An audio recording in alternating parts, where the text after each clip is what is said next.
Hey guys, so third question, and this is slightly more difficult. The question is going to be in the video caption, so I encourage you to have a look at that above, and it will save me time from reading it all. Once you've read it all, let's have a quick discussion. So, like many of the slightly more difficult questions, we've got a little bit of a preamble here, and then some details about what they want us to ask here, what they want us to do in the question here. We can see very simply that we've got our pollutant gas, nitrogen oxide.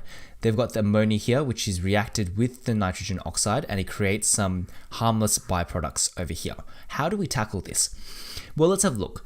An average vehicle emits 5 grams of nitrogen monoxide per mile. And then there's 10,000 miles a year. They're asking us what mass of ammonia would be needed to clean up the exhaust in a year, I'm assuming. So the way that we think about this is this. If we can find out how much nitrogen is emitted per mile, which they've given us here, we can then find out how much ammonia is used to neutralize that amount of nitrogen oxide per mile. So we can think to ourselves, we've got 5 grams of nitrogen monoxide. How much ammonia would be required to go and react with that 5 grams of nitrogen monoxide to clean up that exhaust in 1 mile? Once we've done that, then we just multiply that number by 10,000 miles for the entire year. So let's get to it. I'm going to go back to our canvas over here and just write out the full equation. So I always encourage you to start by doing that. So it's going to be 4 of this ammonia, so NH3. Now let me clean that up a little bit. 4 NH3, and it's a gas reacting with 6 nitrogen oxide. So this is a gas. Nitrogen oxide is a gas, and that's going to form a bunch of nitrogen gas plus a bunch of water, 6H2O, and that's going to be a liquid. Perfect. All right. So as always, I like to think to myself, what are the inputs and what that I've got here? So they're telling me that I have 5 grams of nitrogen oxide, monoxide per mile. So I'm going to go ahead and draw an arrow saying that's going into the nitrogen monoxide and write 5 grams here. Okay. And then what they're asking me is how much ammonia is going to be required to fully react with that 5 grams of nitrogen monoxide. Okay. Once I've got this setup done, I can start by thinking what I need to do. What I'll need to do here is I realize that when we have an equation like this, then what happens is that this is a mole ratio. So it's saying 4 moles of ammonia react with 6 moles of nitrogen oxide to form 5 moles and 6 moles of nitrogen and water respectively. Okay, but what they've given me here is the mass. So the mass ratio, the ratio of these masses is not equal to the ratio of the moles. What does that mean? This means this. Let's say I have a situation, I'm going to go ahead and change color here. Let's say I have a situation where we've got something like oxygen plus hydrogen forms OH, right? This doesn't exist, but this is just simply for example, right? We know that the mass of 1 mole of oxygen is 16 grams and the mass of 1 mole of hydrogen is 1 gram, right? What's happening here? Over here, we see that this equation is a mole ratio, and what that means is it's saying 1 mole of oxygen will react with 1 mole of hydrogen to form 1 mole of this OH thing, which means think of it as 1 dozen oxygens will react with 1 dozen hydrogens to make 1 dozen OHs. But the thing is, a dozen oxygens doesn't necessarily weigh the same amount as a dozen hydrogens, right? So in the same way, 1 mole of oxygen weighs a different amount to the amount 1 mole of hydrogen. So here we have the equations that we write are mole ratios. So do not confuse that with mass. You can't simply say 1 gram of oxygen reacts with 1 gram of hydrogen. Okay, so because of this, I now need to go and convert my mass into moles. So I'm going to go ahead and do that by using that equation. Number of moles equals mass over molar mass.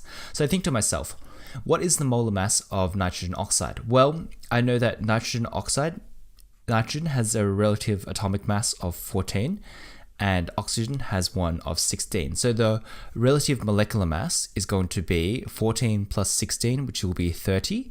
And therefore the molar mass is going to be equal to that, except it's going to be 30 grams per mole. Okay, so I know that the molar mass in this situation is going to be 30 grams per mole. What is my mass here? My mass is 5 grams, so I've got 5 grams, and I'm going to go ahead and stick that in that equation over here. So the number of moles of nitrogen monoxide is going to equal 5 grams divided by 30 grams per mole, right? Which is going to give me an amount which is 1/6 of a mole, okay? Okay, now I need to think to myself, well, I've got 1/6 of a mole of nitrogen oxide. How much ammonia would be required to react with 1/6 of a mole? And now we've got this like slightly confusing ratio, 4 to 6. How do we think about this? All right, so we take it back to the basic longhand way, right? Just for understanding, we could say something like this. We look at the ratio of ammonia to that of nitrogen oxide. So we know that 4 moles of ammonia would react with 6 moles of nitrogen oxide. Here, I have got 1/6 of a mole of nitrogen oxide, and I'm asking myself how many moles of ammonia would react with that. So one method that we could do is the cross multiplication method. So we take 4 times 1/6 and 6 times x. So I get the equation 4 on 6, so 4 times 1/6 equals 6x. And then I'll then go ahead and divide both sides by 6 to get rid of the 6 here. So this becomes 4 on 36 equals x. So I've got 4 on 36 moles, or in other words, I have got 1 on 9 moles. Okay, so in this situation here, I have got 1 on 9 moles. So 1/9 of a mole will react with 1/9 of a mole of ammonia will react with 1/6 of a mole of nitrogen oxide, which is the equivalent of 5 grams of nitrogen oxide.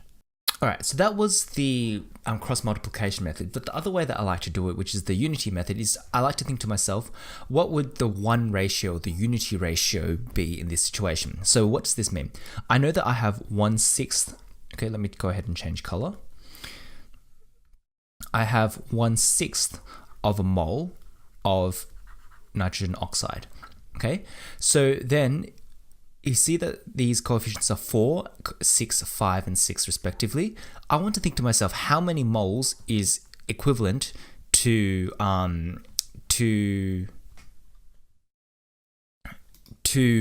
something that would have a coefficient of 1, right? So I go ahead and start off by dividing the amount that I have by the coefficient of that thing. So I would do 1/6 divided by 6, which would equal 1 on 36. So this means that if there was something here that had a coefficient of 1, right? So let's say it's plus oxygen here, right? Just randomly.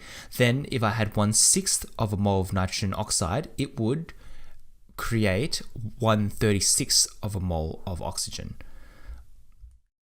Okay, so the first step is to divide. So 1/6 of a mole divided by 6. The next step is to multiply. So once I find out what the 1 ratio is, then I multiply it by 4 to find out what something with 4 moles of like that 4 in front of the coefficient would be. So do 1 on 36 multiplied by 4 on 1, and that gives me 4 on 36, or 1 on 9 as well. Okay, so once again, I realize that we have 1 on 9 moles of ammonia. Okay, if I think back to the question now though, what I realize is that the question is asking me how many grams of ammonia would be required. So I've got the number of moles of ammonia that would be required to react and neutralize 5 grams of nitrogen oxide. How many grams of ammonia is this? So we do the same thing. We think back to that equation, N equals mass on molar mass. I can think if I have 1/9 of a mole, right, of a mole, and if I think to myself, well, I have 1/9 of a dozen of ammonia, right? And I want to find out how much this weighs. If I know how much a dozen weighs, then I can find out how much 1/9 of a dozen weighs. In other words, if I have 1/9 of a mole of ammonia, then, and I know how much a mole of ammonia weighs, then I can find out how much the 1/9 of a mole of ammonia weighs. So let's work it out. N equals 14. H equals 1, right? So if it's NH3, the molar mass of ammonia, NH3, is going to equal 14 plus 1 times 3, which is going to give us 17 grams per mole. All right, so I have 17 grams per mole, 17 grams per mole here, and I know I have 1/9 of a mole. Okay, so I can look at this equation here and I can rearrange it. So mass, I can rearrange this so that it reads mass equals number of moles times the mass of the amount of grams in 1 mole. Or I can just kind of think, right, 1/9 of a mole, 1 mole weighs 17. So therefore 1/9 times 17 gives me the mass, right?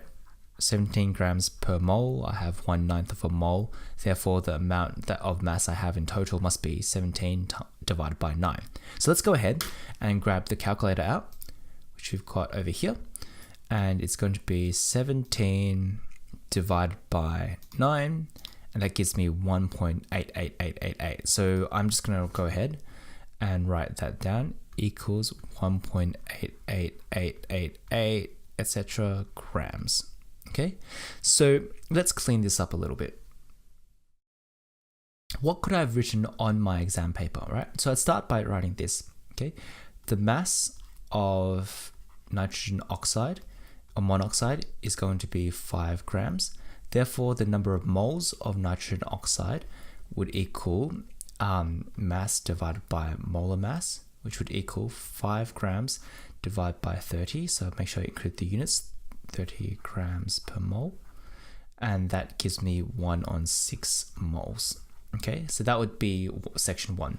Then what I'd write then is this. I'd write the number of moles of NH3 are going to be equal to what? It's going to be equal to 1/6 divided by 6, because we're getting the number of moles of nitrogen oxide divided by the coefficient, and then we would multiply that by 4, right? Which gives me what? 4/36, and we multiplied that by 4 over here because we do the steps is what? Divide by the first coefficient, multiply by what you want, okay? Which equals to 1/9, and remember the units, moles. Okay, of course, feel free to use other methods to do this calculation step. So the number of moles of ammonia is going to be 1/9 moles. Therefore, the mass of ammonia is going to equal the number of moles times the molar mass, which is going to be 1/9 times the molar mass, which we calculated before to be 17. And we looked at the calculator before, and the calculator gave the answer of 1.88888. So it's going to be 1.88888 grams, like that. Okay, so this is what I'd have written on my piece of paper, these, and exclude. Don't worry about this over here. We can get rid of this. Okay, so now we know that 1.88888 grams of ammonia will neutralize 5 grams of nitrogen oxide. Which means what? Which means that then the 5 grams of nitrogen oxide was 1 mile. So 1.888 ammonia would react with the 5 grams, 1.8 grams of ammonia with 5 grams of nitrogen oxide, which was 1 mile. But remember the question said that the car did 10,000 miles in a year. Okay, so this means that we just simply multiply 1.88888 by 10,000. So 1.88888 times 10,000. So let's go back to the calculator and do that. So we multiply by 110,000, and that gives us 18.88888. Real creative. So that's 18.888 18.88888 grams of ammonia. And remember now, if we look back to our original question, here, what we can see is that the units that they gave us, right, or the if we take a look over here, the numbers that they've given us, 5 grams here, 5 grams is 1 sig fig, okay? And because we've used this 5 grams, if we've multiplied these 5 grams, the rule is that when we multiply or divide, right, it's going to be to the lowest sig fig that's used. And if we add or subtract, then it's going to be to the lowest decimal place. Okay, those are the sig fig rules. Anyway, so let's go back to the question over here. So 18.88888 grams, what would that give us when we round it down? So we're going to round that down to 1 sig fig. So 1 sig fig is going to be it's going to be 20, wait, no, think about it this way, right? So it's 18.88888, but we want it to 1 sig fig. So 1 sig fig means that only one number is going to be present, which is that 1. But the next number is 8. So this has to round up to 2. So this becomes 2, 0.00, it becomes 20 like that, right? But if you want to be perfectly sure that they understand that you're talking about one significant figure, because 20 in this situation, we can see that the 0 comes after a significant figure, right? So that means that this would be to 2 sig figs. So the way to express 20 in 1 sig fig is to do 2 times 10 to the power of 1. And that would be your final answer, 2 times 10 to the power of 1 grams of ammonia required per year.